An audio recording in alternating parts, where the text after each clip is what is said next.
Պատկանում ես նախնական և քաջազգի, արդյունավոր ոչ միայն խոսքի և պիտանի խոհականության մեջ, այլև մեծամեծ փառավոր գործերով, որոնք մենք կհիշատակենք այս պատմության ընթացքում։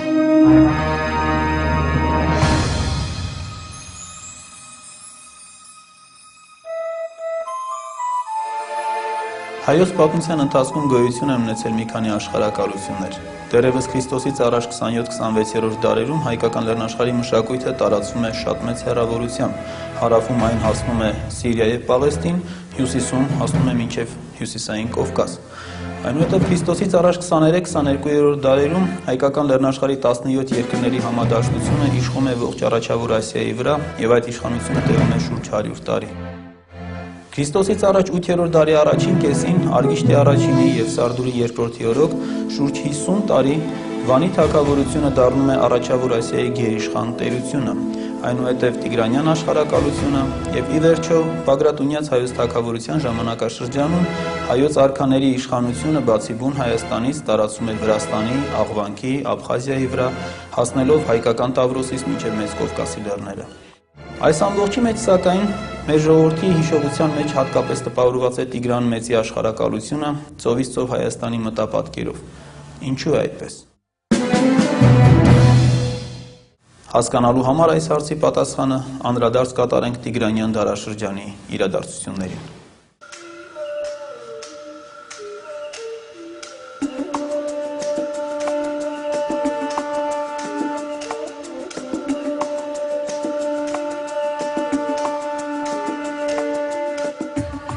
Առաջավոր Ասիայում երկու տերություններ փորձում են այդ ամբողջ երկրամասը բաժանել միմյանց միջև։ Արևմուտքից անկաշկանդ, գուցե դանդաղ, բայց առանց կասեցնելու առաջ է շարժվում Հռոմը։ Իսկ մյուս կողմից Պարթևական պետությունը հասել է մինչև Եփրատի ափերը։ Ստորում երկու տերություններն էլ մինչև իրար սահմանակցելը կամենում են ստեղծել բավական լավ բնակգծեր։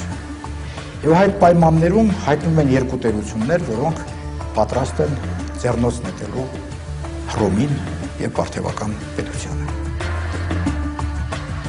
Դրանցից մեկը Պոնտական թագավորությունը, որտեղ իշխանության գլուխ էր եկել Միրդադ 6-րդ Եվպատորը, մի արտակարգ տաղանդավոր և իշխանատենչ մարդ, որը ազատորեն խոսում էր 2 տասնյակից ավելի լեզուներով, անգամ ցեղային լեզուներով, և որը իր առջև խնդիր էր դրել ստեղծելու մի մեծ հելլենիստական պետություն։ Իր հերթին Տիգրան Մեծն էլ ուներ իր ծրագրերը, որոնք ավելի շատ նպատակ ունեին հայկական թագավորություն տարածել դեպի հարավ, արևելք և հյուսիս։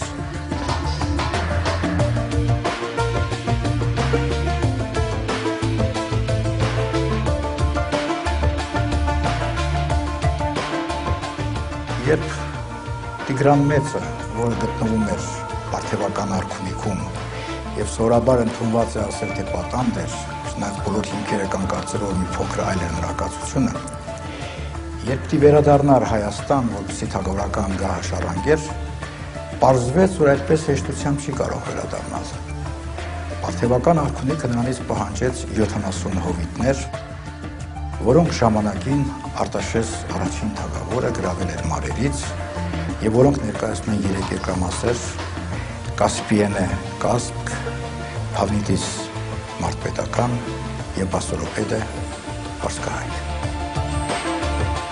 Տիգրանը վերադարձավ Հայաստան բավական հասուն տարիքում, շատ բաներ տեսել, շատ բաներ հասկացել, լավ ուսումնասիրել էր իր հարևաններին և սա պատե ժամանակ էր, որպեսզի հենց այսպիսի մեկը բազմի իր հայրերի գահին։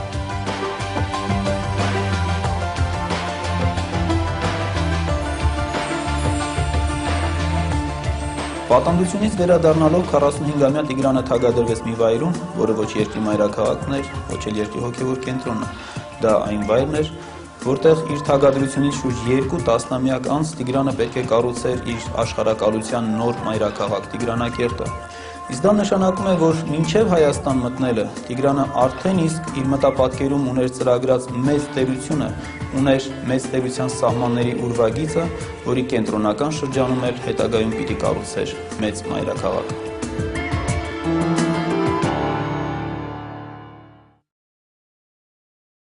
Նա թագավոր դառնալով անմիջապես սկսեց իրականացնել ռազմական բարեփոխումներ, շարունակելով այն բարեփոխումների համակարգը, որը սկսվել էին դեռևս Քրիստոսից առաջ երկրորդ դարում Արտաշես առաջինի օրոք։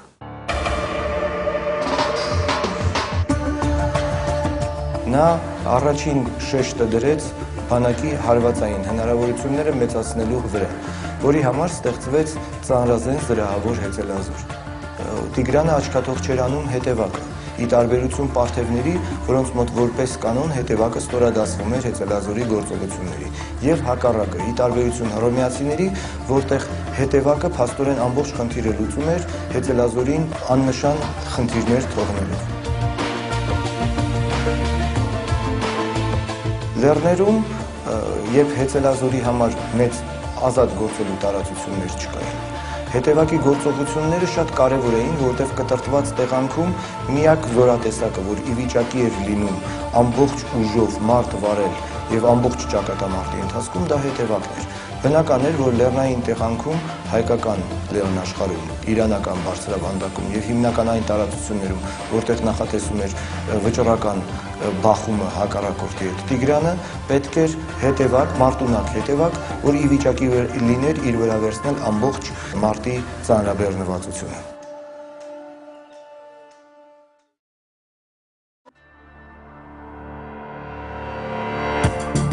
Այն պայմաններում, երբ որ Հռոմը եւ Պարթևական թագավորությունը պատրաստվում են Առաջավոր Ասիան բաժանել միմյանց միջև, կամա թե ակամա ձևավորվում է Պոնտական թագավորության եւ Մեծ Հայքի թագավորության դաշինքը։ Ստորում նախաձեռնությունը ամենից առաջ եղավ Պոնտոսի թագավորության կողմից,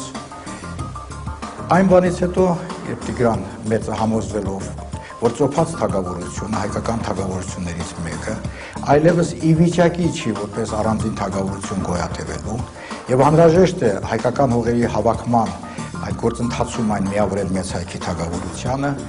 այդ ժամանակ Միրդատը հասկացավ, որ իր համար ուղղակի թե անուղղակի ամենալուրջ դաշնակից լինելու է Տիգրան Մեծը։ Այս կապակցությամբ երկու խոսք։ Խնդիրն այն է, որ հավանաբար 111 թվականին Միրդատ 6-րդ եղբայրը ապաստան գտավ Փոքր Հայքի թագավորությունում, որտեղ իշխում էր Անտիպատրոսը։ Սա ժառանգներ չուներ, եւ տեսնելով, թե ինչ տաղանդավոր մարդ է Միրդատ ապագա 6-րդը, ի վերջո նրան կտակեց իր թագավորությունը։ Այնպես որ Միրդատը սկզբում դարձավ հայոց թագավոր, եւ ոչ թե պոնտական թագավոր։ Փոքր Հայքը երբեք չդիտվեց Միրդատի կողմից նվաճված երկիր։ Ավելին ասեմ, նա իրեն այստեղ ավելի ամուր էր զգում, քան Պոնտոսում։ Նա 75 միայն ամրոցներ կառուցեց Փոքր Հայքում, որտեղ պահում էր իր գանձերը։ Նվաճված երկրում մարդիկ սովորաբար իրենց գանձերը չեն պահում։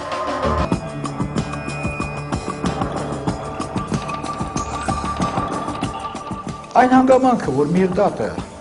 ամեն դեպս եղել է Փոքր Հայքի թագավոր եւ այնուհետեւ էլ համարվել է հայոց թագավոր, նույնիսկ երևում է Եվտրոպիոսի հատուկ տեղեկությունից, որտեղ աշխատության մեջ Միրդատը ոչ այլ ոչ պակաս անվանված է Rex Ponti et Armeni, այսինքն Պոնտոսի եւ Հայաստանի թագավոր։ Երկրի ներսում բարեփոխումներ անցկացնելուց հետո Տիգրան Մեծը Քրիստոսից առաջ 93, ապա նաև 91 թվականներին Միրդատ Եվպատորի հետ դաշնակցած նվաճումներ իրականացրեց Փոքր Ասիայի տարածքում։ Նվաճումներ իրականացում էին հետևյալ պայմանով. նվաճված ողջ տարածքը անցնում էր Միրդատ Եվպատորին, իսկ ամբողջ ռազմավարը, շարժական գույքը, անասուններով, ռազմակերիներով տեղափոխվում էր Մեծ Հայքի թագավորություն։ Փաստորեն Տիգրանյան արշավանքների առաջին փուլը Սոփքի միացումը եւ կապադոկիական արշավանքները ապահովեցին Տիգրան Մեծի ապագա արշավանքները տնտեսական եւ մարդկային ռեսուրսներով։ Այսպիսով նաև ավելացնելով աղվանքի եւ վիրքի նվաճումը, որոնք պետք է տեղի ունեցած լինեին վճռական հակամարտությունից առաջ, տեսնում ենք, որ Տիգրանը անվտանգ դարձրեց մեծ հայքի հյուսիսային, արևելյան եւ արևմտյան ամբողջ սահմանները։ Ըստ որում շատ կարևոր է այն հանգամանքը, որ հայոց թագավորը որպես կանոն կայազորներ էր հաստատում այդ գրավյալ երկրներում։ Ըստ որում դա միանգամայն հասկանալի է Տիգրան մեծի ժամանակ, բայց եթե մենք վերցնում ենք զորանամակը եւ փորձում ենք հասկանալ այդ շատ հետաքրքիր փաստաթուղթը, տեսնում ենք, որ անգամ դրանից շատ ավելի հետո 3-րդ դարում, 4-րդ դարի սկզբին հայոց թագավորությունը հատուկ 4000-անոց զորամաս էր պահում Աղվանից եւ Վրաց թագավորություններում, որոնք կոչվում են գրավյալ երկրներ։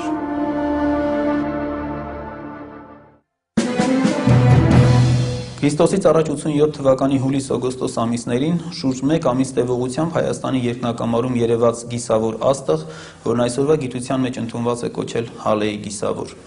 Բացառիկ այս իրադարձությունը հայ իրականության մեջ ընկալվեց որպես հայոց տիրակալի երկնային նախանշան, մանավանդ որ հենց այդ տարի մեկնարկած պարթևական արշավանքով հիմք դրվեց Տիգրանյան աշխարհակալությանը։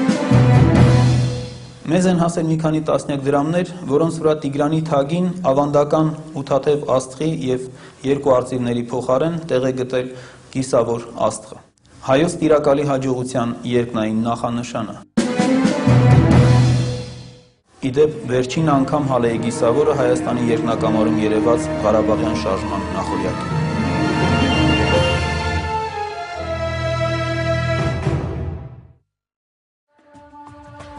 Հենց Միրդադ երկրորդը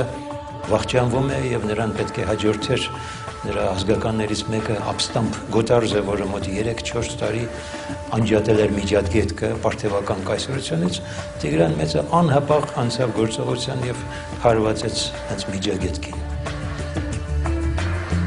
Ընտրված էր եւ հարմար պահը եւ հարմար ուղղություններ ընտրվել գործողությունների համար։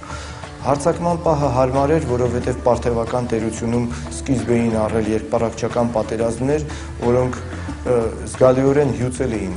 դեռ մի քանի տասնամյակ առաջ հզորության գագաթնակետին գտնվող պարթևական պետությանը, հարձակման ուղղության ճիշտ ընտրությունը ռազմավարական առումով մի քանի առավելություններ էին տալիս հայկական բանակին։ Հարցն այն է, որ հայոց բանակը պարթևական տիրույթներ ներխուժեց այն 70 հովիտներ կոչվող տարածքով, որը Տիգրան մեծը հանձնել էր պատանդությունից ազատվելու եւ գահին հաստատվելու համար։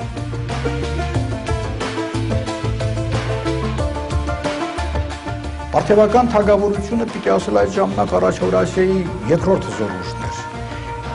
Հռոմին գրեթե հավասար, այնպես որ այս պատերազմը կարծես թե պիտի հայերի համար բավականին ծանր լիներ։ Տիգրանը այստեղ հարվածը կենտրոնացնելով պարթևներին անսպասելի գործողություններ էր հարկադրում։ Պարթևները հավանական պետք է համարեին հարձակումը դեպի Ատրպատական, սակայն այս ուղղությունով գրավելով ամրաշինական այս ամբողջ համակարգը, Տիգրանը զորքը մտցրեց հյուսիսային Միջագետք, որտեղ էլ Ասորեստանի երբեմնի մայրաքաղաք Նինվեի մոտ տեղի ունեցած ճակատամարտերում հայկական բանակը գլխովին ջախջախեց պարթևական հիմնական ուժերին։ Հնարավոր չէր դիմադրել մի ուժի, որը հիանալի գիտի պարթևական ռազմական մեքենան, հիանալի հարմարվել է պարթևական տակտիկային, ունի ոչ պակաս հզոր հեծելազոր, բայց միևնույն ժամանակ հայկական բանակի ուժը հետևակն էր, գծային հետևակը կարելի ասել ֆալանգի հետնորդը, որը կլասիկ էր, դասական էր տարածաշրջանում եւ պարթևները իհարկե նրա դեմ կրվել չէին կարող։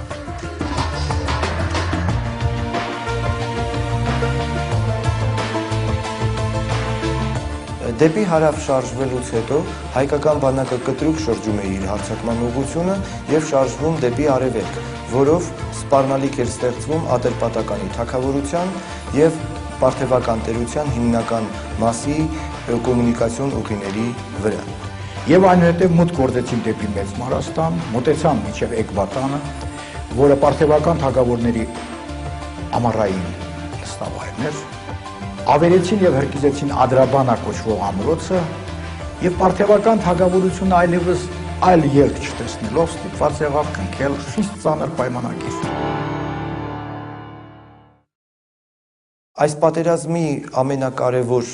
առանձնահատկությունը կարճատևությունն է։ Մարտական գործողությունները ընթանում են 1 տարուց քիչ ավելի ժամանակահատված, Քրիստոսից առաջ 87-86 թվականներին։ Հարցն այն է, որ հին շրջանում երբևիցե մեծ պատերազմները 1 կամ 2 տարի չէին տևում։ Տիգրան Մեծը ամնից առաջ պահանջեց այն բոլոր հողերը, բացառությամբ որոշ երկրամասերի, որոնք գրավել էին հայկական բանակի կողմից, պետք է արդեն միացվեին Հայոց թագավորությանը։ Միաժամանակ պարթևական թագավորը կամենում էր թե ոչ հայտնվում էր Հայաստանի քաղաքական ազդեցության ոլորտում։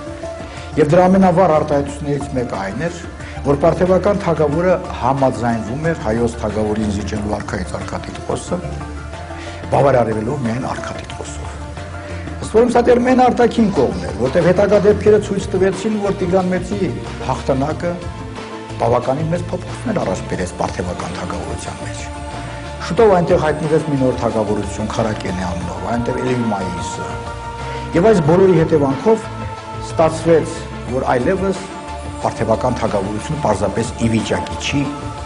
դիմագրավելու Հայոց թագավորությանը։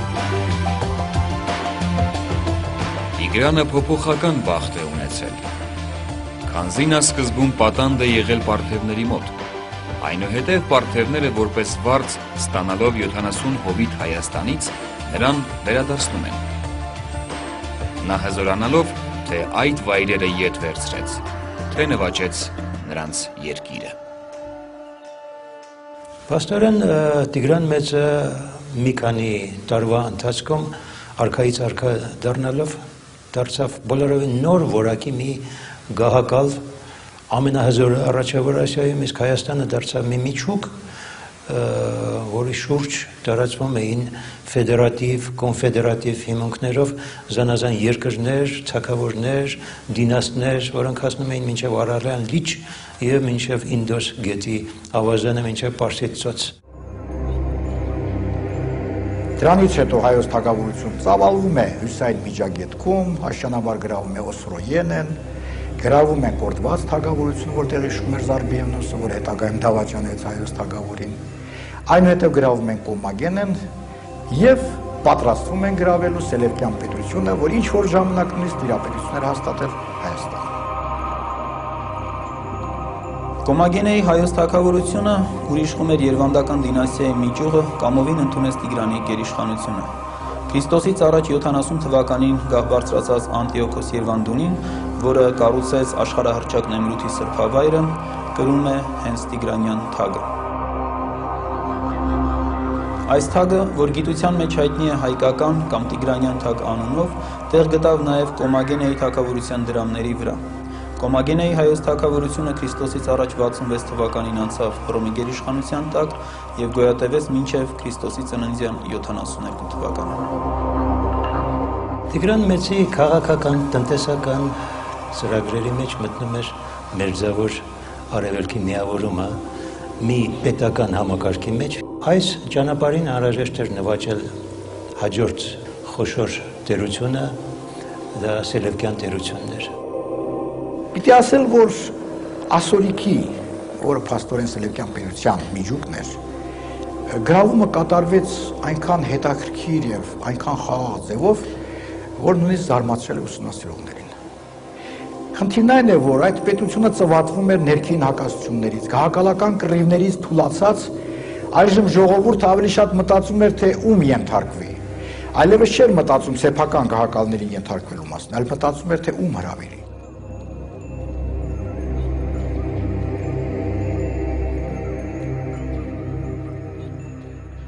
Եղբայրների փոխադարձ ատելությունը, ապա եւ նրանց որդիներին ժառանգաբար անցած թշնամությունը անընդհատ պատերազմներ ծնեցին, որոնք ծայրահեղ թուլության հասցրին ասորիքը եւ նրա թագավորներին։ Ի վերջո ժողովուրդը դիմեց օտարի օգնությանը եւ սկսեց փնտրել օտարերկրացի թագավոր։ Ոմանք կարծում էին, որ պետք է հրավիրել Միհրդադ Պոնտացուն, մյուսները Եգիպտոսի Պտղոմեոսին։ Բոլորը համաձայնության եկան Հայաստանի թագավոր Տիգրանի շուրջ, որը սեփական ռազմական ուժ ունենալուց բացի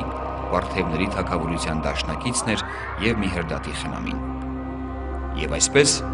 Հրավիրված լինելով ասորիքի գահին բազմելու, նա 17 տարի շարունակ կառավարում էր ամենայն անդորրությամբ, չէր խանգարում պատերազմներով ուրիշի հանգիստը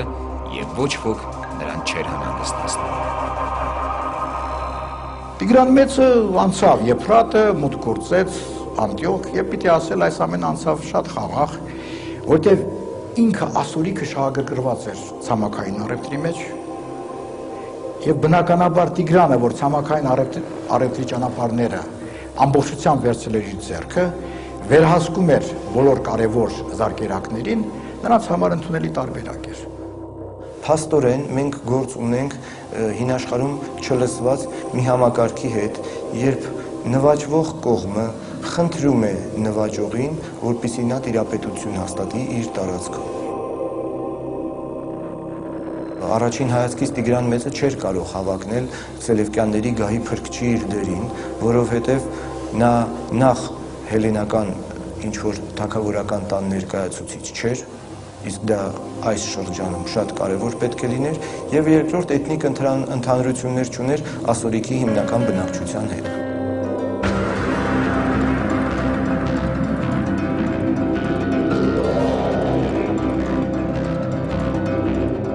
Հայկական բանակը Քրիստոսից առաջ 93 թվականին Պոնտոսի թագավորության զորքերի հետ ներխուժել էր Կապադովկիա եւ գրավել երկիրը։ Պայմանավորվածության համաձայն անշարժ գույքը մնացել էր Պոնտոսի իշխանության տակ, իսկ շարժական գույքը անցել էր հայկական կողմին։ Շարժական գույքի տակ հասկացվում էր նաեւ ոչ միայն անասունները, այլև այն մոտ 100,000-անոց բնակչությունը, որ գաղթեցվեց եւ տեղափոխվեց մեծ հայքի թագավորություն։ Այս մարդկային հսկայական զանգվածի տեղափոխումը իրականացնելու խնդիրը բնական է պետք է դրվեր հին աշխարհում միակ համակարգը հանդիսացող բանակի վրա։ Եթե հայ զինվորականությունը թույլ տված լիներ անընդունելի վարքագիծ, ապա Տիգրանի հեղինակությունը չէր կարողանա այն աստիճան բարձրանալ, որ նա ասորիքում դիտվեր որպես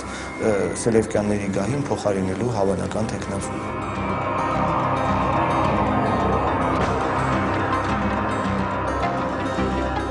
Տիգրանը որոշեց արդեն ձեռնամուխ լինել ծովափի գրավմանը։ Բայց այն պահից, երբ հայկական բանակները փորձեցին գրավել Միջերկացովյան ավազանի արևելյան ափերը եւ հյուսիսարևելյան ափերը, պարզվեց, որ այստեղ առանձնապես հայկական ուժերին սպասողներ չկան։ Հատկապես այն զարգացած երկրները Բերիտ, Տյուրոս, Սիդոն, Արադոս եւ այլն շատ ավելի շահագրգռված էին Միջերկացովյան առևտրի մեջ։ Նրանց հայկական ծովային տերությունը պետք չէր։ Բայց այստեղ իր վճռական խոսքը ասեց հայկական բանակը։ Տիրելով Միջերկրական ծովի արևելյան ափի քաղաքներին, դրանցից մի քանիսին, որոնց մեջ էր Լաոդիկեն, Բերիթը, ներկայիս Լիբանանի մայրաքաղաք Բեյրութը, Տիգրան Մեծը շնորհեց ազատություններ։ Ազատություններ ստացած քաղաքները ի նշան երախտագիտության իրենց նոր քաղաքային տոմարը Քրիստոսից առաջ 81 թվականին սկսեցին հաշվել Տիգրան Մեծի շնորհումից եւ իրենց քաղաքային դրամների վրա թվականները նշում էին նոր տոմարով։ Հայոց տիրակալը իր նվաճումներում անգամ ազատարար էր։ Միաժամանակ հայկական զորքերը հարավում հաղթանակի հասան նաբաթեացիների թագավորության նկատմամբ, Հրեաստանի նկատմամբ։ Այդ ժամանակ էլ լուր է հասնում, թե հայոց թագավոր Տիգրանը 300,000 զորքով ներխուժել է Սիրիա եւ գալիս է Հրեաստանի դեմ։ Սա բնականաբար ահաբեկեց թագուհուն եւ ժողովրդին։ Ուստի նրանք բազում եւ արժանավայել ընծաներ ուղարկեցին նրան եւ դեսպաններ, երբ նա դեռևս պաշարում էր Պտղոմայիս քաղաքը։ Դեսպանները հանդիպելով նրան խնդրում էին բարենպաստ պայմաններ շնորհել թագուհուն եւ ժողովրդին։ Իսկ նա, գնահատելով այն, որ նրանք արդեն ժամանել են այդքան հեռու տարածությունից, լավագույնս հուսադրեց։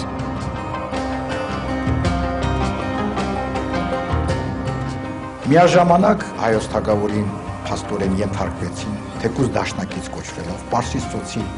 արաբական ցեղերը։ Միաժամանակ հայոց թագավորի ճակերտավոր դաշնակիցներ դարձան Միջին Ասիայի Օքսոս կամ Արաքս գետի ափին գտնվող ցեղերը, որոնք հավանաբար սակարաուկներն էին։ Այնպես որ ստացվեց, որ այս ամենի հետևանքով ձևավորվել է մի տերություն, որը իր քաղաքական ազդեցության գոտիով, բուն կայսերական տարածքով եւ հետո կտեսնենք նաեւ քաղաքական հետաքրությունների շրջանակով իրենից ներկայացնում է մի ահռելի տերություն 3 միլիոն քառակուսի կիլոմետրից ավելի մեծ տարածքով։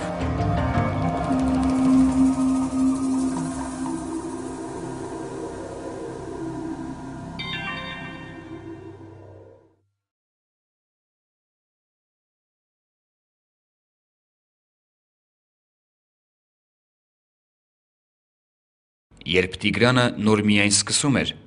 նրա ծրագրերն ու հնարավորությունները խիստ համեստ էին։ Իսկ այժմ նա հապատակեցրել է բազմաթիվ ժողովուրդների, խորտակել էր, ինչպես դեռևս չէր հաջողվել ուրիշ մեկին պարթևների հզորությունը։ Իսկ միջագետքը հեղեղել է հելլեններով, որոնց նա ամբողջ բազմություններով բռնագաղթեցրել էր Կիլիկիայից ու Կապադովկիայից։ Այլ ժողովուրդներից նա արաբական քոչվոր ցեղերին քշեց իրենց նախկին վայրերից և բնակեցրեց իր մայրաքաղաքին մոտ, որպեսզի նրանց օգտագործի առևտրական պետքերի համար։ Նրա մոտ գտնվում էին շատ թագավորներ, որոնց ծառաների դիրքին էր դասել։ Տիգրանի տիրույթները կապվում էին Եգիպտոսի հետ, Կելոսիրիայում և Պաղեստինի տարածքում, կապվում էին Հինդուկուշի, Հինդոսի ավազանի հետ, մյուս թևում, հարավում ծովն էր, Պարսից ծոցն էր և Հնդկական օվկիանոսը, իսկ հյուսիսում Կովկասյան լեռները, Սև ծովը և փոքր ասիական իր դաշնակից Մեհրդադ Եվպատորը։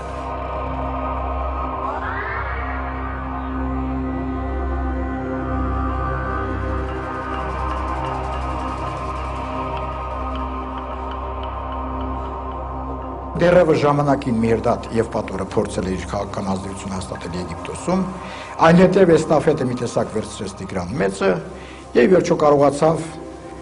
հերթական Պտղոմեոսին բարձրացնել եգիպտական գահ, դեռևս հայկական իհարկե այստեղ գերիշխանություն չկա, բայց եթե Տիգրան Մեծի տերությունը պահպանվեր ավելի երկար, ապա անվերապահորեն կարող ենք ասել, որ Եգիպտոսը նույնպես մաս էր կազմելու այդ ահռելի տերության։ Եվ վերջապես մի հատված էլ կա, որի մասին սովորաբար չեն խոսում, խնդիրը վերաբերում է ծովահեններին։ Տիգրան Մեծը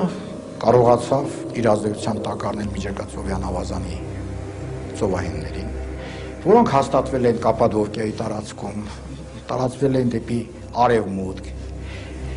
Բնականաբար, սրանք, որ ասենք անմիջապես գտնվում էին հայոց տերության մեջ, իհարկե ճիշտ չի լինի։ Բայց այնուամենայնիվ, ինչ որ միտեղ նրանք փաստորեն իրականացնում էին հակահռոմեական այն քաղաքականությունը, որը ինչ որ միտեղ թեկուզ եւ անուղղակի ձևով թելադրվում էր Տիգրան Մեծի կողմից։ Եվ վերջապես տերության իմաստով անդրադառնանք մի կարևոր խնդրի եւս, այն է Տիգրանակերտ մայրաքաղաքի կառուցմանը, որովհետեւ նոր տերությունը պահանջում էր նոր մայրաքաղաք։ Այս մեծ նվաճումների հետևանքով Արտաշատ մայրաքաղաքը մի տեսակ հայտնվեց տերության ծայրամասում։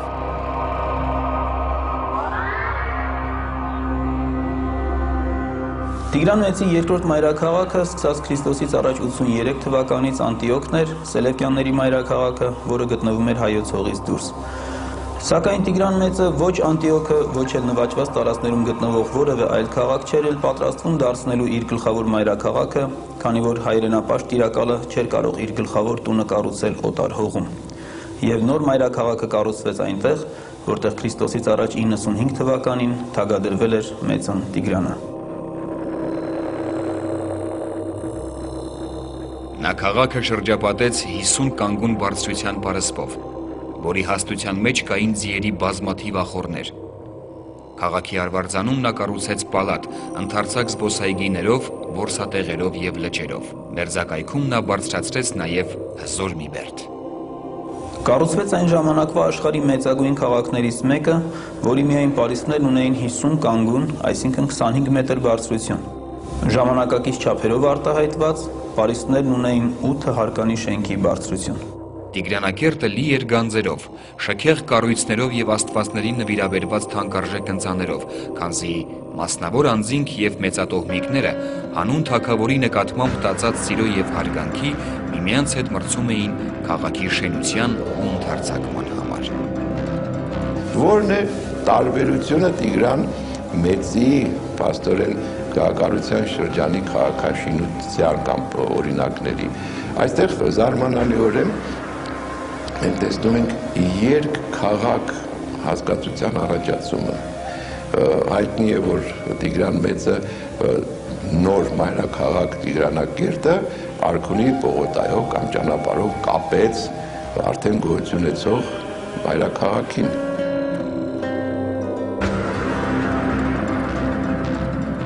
Երկակի քաղաքների գոյությունը միավորված մեկ Արքունի ճանապարհով մենք հետագայում տեսնում ենք, որ 19-րդ դարում արդեն առաջանում են այսպես կոչված գծային քաղաքներ հասկացությունը երկկենտրոն կառավարման կամ երկու խոշոր քաղաքաշինական միավոր կապող օրինակներով, որը զարմանալիորեն համարվում է հենց 19-րդ դարի կամ 20-րդ դարի սկզբի հայտնագործություն։ Այնինչ մենք արդեն իրեն նախատիպերը կամ նախաձևերը տեսնում ենք Տիգրան Մեծի ժամանակաշրջանում։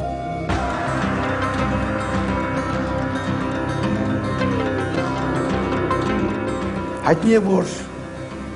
նա մի Տիգրանակերտ կառուցեց Մասսոս լեռների հարավային լանջերին եւ գիտնականները կարծում եմ իրավացիորեն տեղադրում են սովորաբար Թել Արմանդի կամ Թել Էրմենի կոչվող հնավայրում։ Բայց թագավորը նաեւ կառուցեց մի Տիգրանակերտ, որը ասում է գտնում էր Զևմայի գետանցի եւ Օլիբերիայի միջև։ Ենթադրում են, որ Տիգրան Մեծը կառուցել է երկու Տիգրանակերտներ Ուտիքի տարածքում, մեկը Արցախի անմիջական հարևանությամբ։ Եվ վերջապես Տիգրանը հավանաբար կառուցել է եւս երկու բնակավայր իր անունով, որոնցից մեկի անունը պահպանվել է Պտղոմեոսի աշխարհագրության մեջ եւ կոչվում է Տիգրանովանա, ամենայն հավանականությամբ Տիգրանավան, եւ սա գտնվել է Ուրմիո լճի հարավ-արևելյան մասում։ Եվ վերջապես մի Տիգրանավան էլ կառուցվել է ներկայիս Նախիջևան ինքնարար հանրապետության տարածքում, այսինքն բոլոր հելենիստական թագավորների պես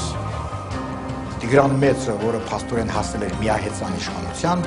աշխատում էր իր անունը հավերժացնել բազմաթիվ քաղաքներ կառուցելով։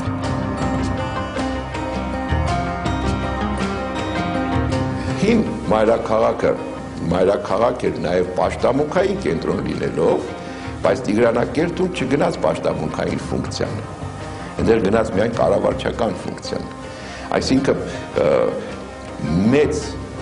աշխարհագրական տարածք ընդգրկող պետությունը փաստացի կարիք ուներ կառավարչական կենտրոն մայրաքաղաք ունենալու։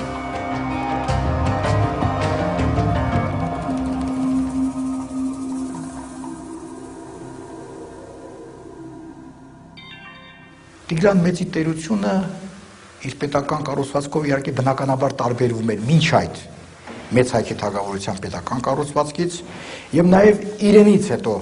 արդեն շարունակվող հայկական թագավորության պետական կառուցվածքից։ Տիգրան Մեծի իշխանությունը անսահմանափակ է։ Նրա կամքը օրենք է։ Նրա մի մատի շարժումով քաղաքներ ավերվում են, մատի շարժումով քաղաքներ են կառուցվում, այնպես որ եթե մենք վերցնում ենք բացարձակ իշխանությունը գտնում է թագավորի ձեռքին։ Սակայն մյուս կողմից պետք է ասել, որ այնպիսի օղակներ, ինչպիսին հնից եկող աշխարհաժողովներ շարունակում են գոյատևել։ Արքունիք։ Արքունիք իրենց ներկայացնում է բազմաթիվ գործակալություններ։ Ըստ որում այդ գործակալությունները ունեն իրենց սպասավորները կամ աշխատողները։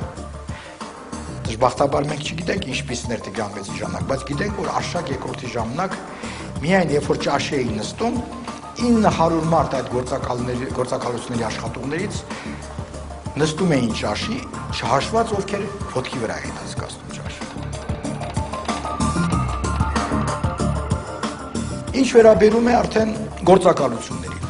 կար հազարապետության գործակալությունը, որը զբաղվում էր տնտեսական գործառնությամբ, ստերևույթին կար 4 սպարապետություններ, որոնք պիտի տարբեր ուղղություններով ապահովեին երկրի անվտանգությունը եւ դատելով որոշ խնդիրներից, անուղղակի տվյալներից, թերևս սպարապետ որպես այդպեսին թագավորը չուներ, ինքը թագավորն էլ հանդիսանում էր զորքերի գլխավոր հրամանատարը։ Նա իր բանակում տեսնում էր այդքան ցեղեր ու թագավորներ։ Ծանրազեն հետևազորի բազմակույտ մարտաշարքեր, հեծելազորի բազմաբյուր գնդեր։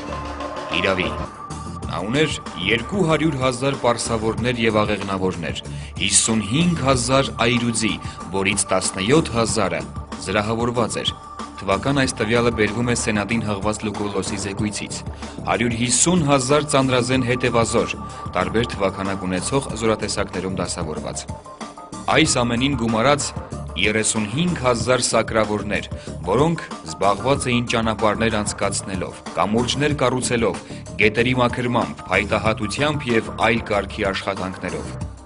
որոնց դասավորեցին զինվորների շարքերի հետևում, բանակին տալով ավելի ազդեցիկ տեսք և միաժամանակ ավելացնելով նրա հզորությունը։ Վերջապես կարելի ասել, որ մեծ դատավարություն կար, որը պիտի գտնվեր գլխավոր քուրմի ձեռքին։ Թագադիր ասպետության պաշտոնը, որտեղ արդեն ավանդույթով դեռևս վաղ ժամանակներից եկող պիտի թագավորը պալատական արարողությունների ժամանակ եւ գահաբարձանալիս թագադրվեր այդ պաշտոնյայի ձեռքով։ Արքունի տիկնապահ գունդը, մախազական գունդը, որը միայն հակառակ ուսումնասիրողների տեսակետի կազմված էր ոչ թե 6,000 զինվորներից, այլ 10,000 զինվորներից,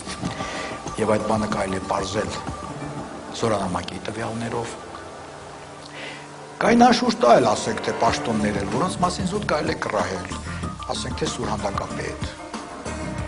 թագավորական շահապ, այսինքն քաղաքների կառավարիչը, արքունի մատրվական պետ։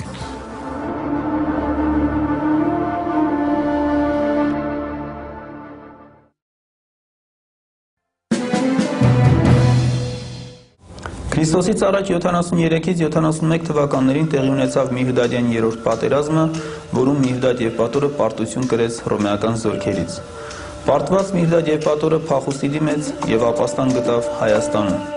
Լուկուլոսը պատվիրակություն ուղարկեց Հայաստան, խնդրելով իրեն հանձնել Հռոմի երդվյալ թշնամուն։ Սակայն Տիգրանը ոչ միայն չհանձնեց իր դաշնակցին և ազգականին, այլև չէր շտապում վերադառնալ Հայաստան և շարունակում էր շուրջ 1 տարի Փյունիկիայի հարավում զբաղվել իր պետական գործերով։ Խնդիրն այն է, որ իր հետախուզության տվյալներից Տիգրան Մեծը քաջատեղյակ էր, որ Սենատը չի լիազորել Լուկուլոսին պատերազմելու Արևելքի մեծ տիրակալի Տիգրան Մեծի դեմ։ Լուր եկավ այն մասին, որ հռոմեական զորավար Լուկուլոսը մտել է Հայաստան։ Սա անսպասելի էր, որովհետև ստրատեգիական տեսանկյունից Հռոմի համար անընդունելի էր մտնել մի հսկայական տերության սահմանը առանց պատրաստի լինելու պատերազմի։ Եվ հետագա ընթացքը ցույց տվեց, որ հռոմեացիները պատրաստ չէին Հայաստանը նվաճելու եւ այլն չկարողացան դարեր շարունակ վերջնականապես այն նվաճել։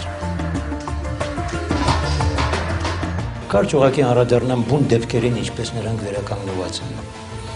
Տիգրան Մեծի առաջապահ ուժերը շարժվում են արագ Հայաստան,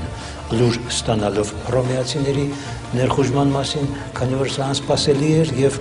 Հռոմը Հայաստանին պատերազմ չէր հայտարարել եւ չէր էլ պատրաստվում, ճիշտն ասած, հայտարարել։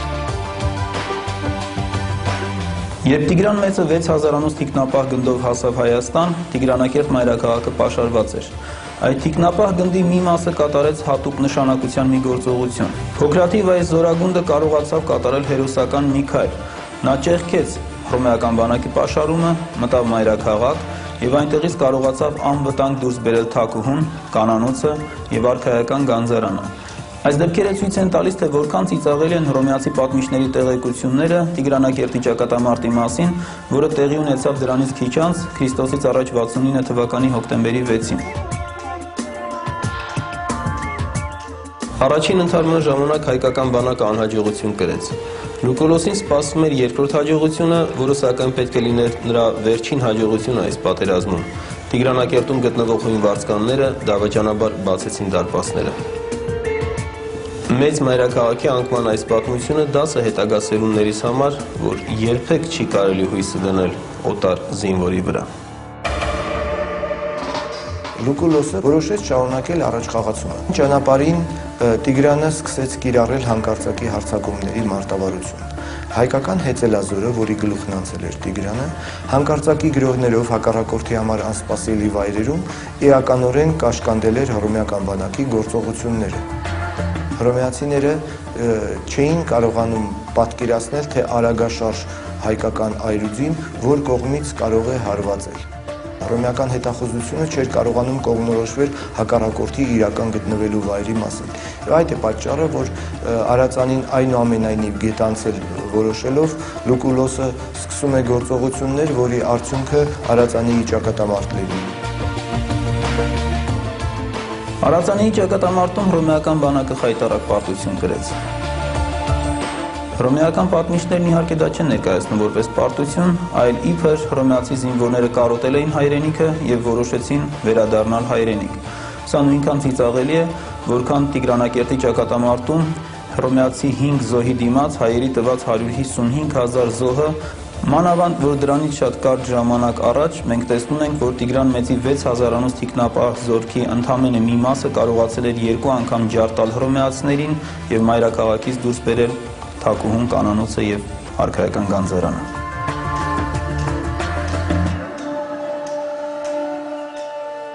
Հետաքրքիր է ռեակցիան, որ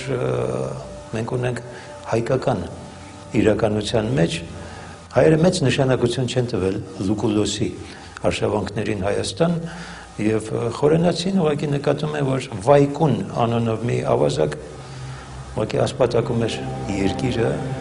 Տիգրանը վերադարձավ ու նրան դուրս շպրտեց երկրից։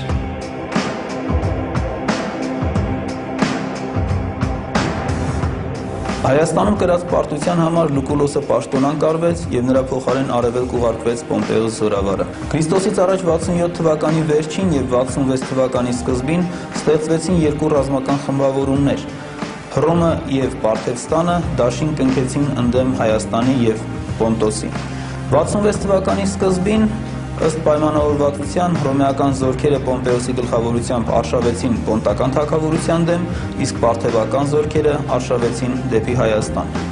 Պոմպեոսը կարողացավ պարտության մատնել Բիլդադ եւ Պատորին եւ փախուստի մատնել նրան իր երկրից։ Բիլդադն այս անգամ ապաստան գտավ իր որդու մոտ Բոսպորի թագավորությունում, որը գտնվում է ներկայիս Ղրիմի տարածքում, եւ Քրիստոսից առաջ 63 թվականին ինքնասպանությամբ վերջ դրեց իր կյանքին։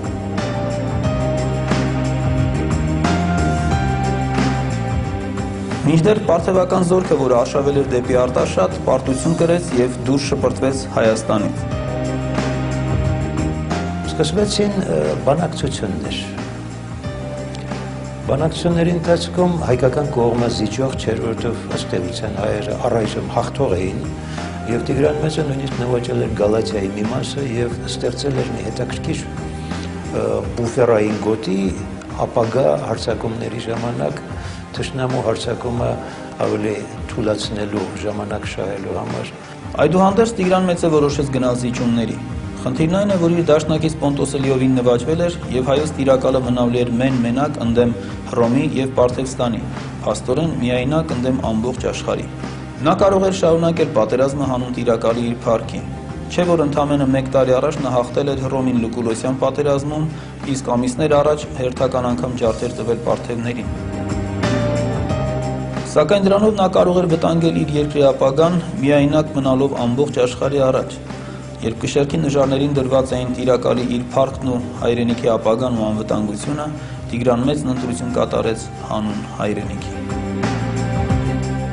Նա որոշեց հրաժարվել նվաճած տարածքներից, լիովին պահպանելով մեծ հայքի թագավորությունը։ Հռոմեացիները ցնծությամբ ընդունեցին Տիգրան Մեծի հաշտության առաջարկը եւ սկսեցին սիրաշահել նրան։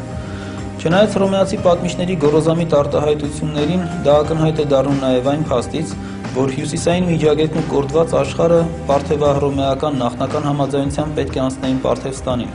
սակայն հռոմեացիները սկսեցին ամեն ինչ անել, որպեսզի այդ տարածքները մնան Տիգրան Մեծի տերության սահմաններում, եւ դրանք մնացին։ Արտաշատի պայմանագրով Տիգրան Մեծն ավարտեց իր պատերազմական կենսագրությունը եւ եւս 10 տարի իշխեց խաղաղությամբ, արքայից արքա տիտղոսը փոխանցելով իր ժառանգներին։ Ով էր իրեն Հայաստանում զգում Տիգրան Մեծը։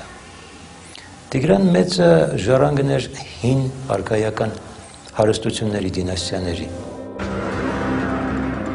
եւ իրեն զգում էր տերը, որը ոչ միայն լիիրավ տեր է այս երկրում, այլև ունի մեծ պարտականություններ, ինչպես հայրը իր զավակների նկատմամբ։ Հետևաբար Տիգրան Մեծը հոգատար մարդ էր նախ եւ առաջ իր ժողովրդի, իր երկրի նկատմամբ։ Այս առումով Տիգրանը չտեսնված կերպով ծաղկեցրեց Հայաստանը։ Տիգրանը մյուս կողմից միապետ է, որը երբեք չի մոռանում, որ իր հպատակներն են ոչ միայն հայերը, ոչ միայն մեծ հայքը, այլև շատ այլ երկրներ։ Եվ Տիգրանը այս առումով բավական հանդուրժողական քաղաքականություն է վարում այս ժողովուրդների նկատմամբ։ Նա երբեք չի ջարդում, չի կործանում նրանց ավանդույթը, նրանց լեզուն, երբեմն չի նեղացնում նրանց աստվածներին, նրանց աստվածները հարգված են Տիգրան Մեծի կողմից։ Աստվածը պետք է հարգեր աստվածներին, իսկ այդպիսին էր Տիգրանը իր տերության սահմաններում։ Հյուսիսային Միջագետքի Բավյան հնավայրում մինչ օրս պահպանվել է Տիգրան Մեծի պատկերաքանդակը ժայռի վրա, որը փորագրվել է պարթևների դեմ նրա տարած առաջին հաղթանակի առթիվ։ Գերմանական Աուգսբուրգյան թերթի հաղորդման համաձայն Տիգրան Մեծի պատկերաքանդակով եւ մեծածավալ հունարեն արձանագրությամբ մի կոթող է գտնվել Արևմտյան Հայաստանում, որը 1869 թվականին Տրապիզոնի անգլիական հյուպատոսը փորձել է ուղարկել Լոնդոն բրիտանական թանգարան։ Կոթողը անհետացել է։ Ռուսական դեսպանիային հարցին, թե թուրքական կառավարությունն ինչու էր խոչընդոտում անգլիական հյուպատոսին, Թուրքիայի մեծ վեզիրը պատասխանել է, որ իրենք սուլթանից ունեն հրահանգ ոչնչացնել այն ամենը, ինչ հայերին կարող է հիշեցնել իրենց հերոսական անցյալը։ Նման ճակատագրի արժանացավ Կապադովկիայից հայտնաբերված մի սաղավարտ, որի վրա կար արձանագրություն Տիգրան թագավոր հայոց և աշխարհի արարչագործության 5571 թվական։ 1893 թվականին այն ուղարկվեց Կոստանդնուպոլիս և անհետացավ։ Բարեբախտաբար 1908 թվականին երկու ֆրանսիացի գիտնականներ Ժերպանյոնը և Ժալաբերը հրատարակեցին այդ կարևոր արձանագրությունը։ Հետաքրքիր մի փաստ. Լուկուլոսյան պատերազմի ժամանակ Հայաստանից ռազմագերի է տարվում Տիրան հայ կազնը, որը նշանավոր քերական էր և հռետոր։ Շնորհիվ իր գիտական բարձր մակարդակի ռազմագերի տարված գիտնականը դառնում է Ցիցերոնի մտերիմ ընկերներից մեկը և ղեկավարում նրա հիմնած քերականության և ճարտասանության դպրոցը Հռոմում։ Սա խոսում է Տիգրանյան ժամանակաշրջանում հայոց դպրության բարձր մակարդակի մասին։ 1970 թվականից սկսված հին Արտաշատի պեղումները օրեցօր տալիս են նոր նյութեր, նոր հնագիտական տվյալներ, որոնք փայլուն կերպով լուսաբանում են այս դարաշրջանը։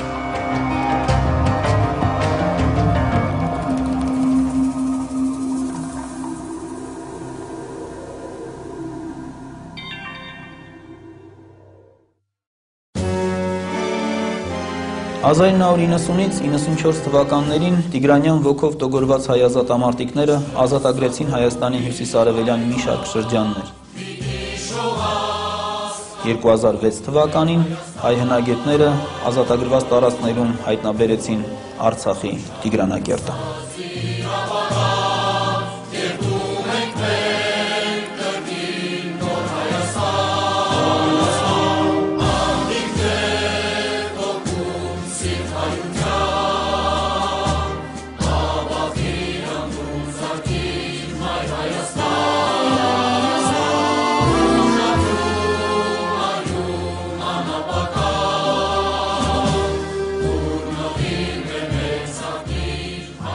Նա գահ բարձրացավ մեզանից 2100 տարի առաջ։ Նա ընդամենը 25 տարվա ընթացքում կարողացավ տասնապատկել հայոց գերիշխանության սահմանները։ Նրա ոգին ու անունը դարձան իր ժողովրդի հավիտենական ուղեկիցները։ Նա ցույց տվեց աշխարհին, որ կարելի է լինել արքայից արքա ու մնալ բարեպաշտ։ Նա մեծ ընտիգրանն էր, հայրենապաշտ տիրակալը հայոց։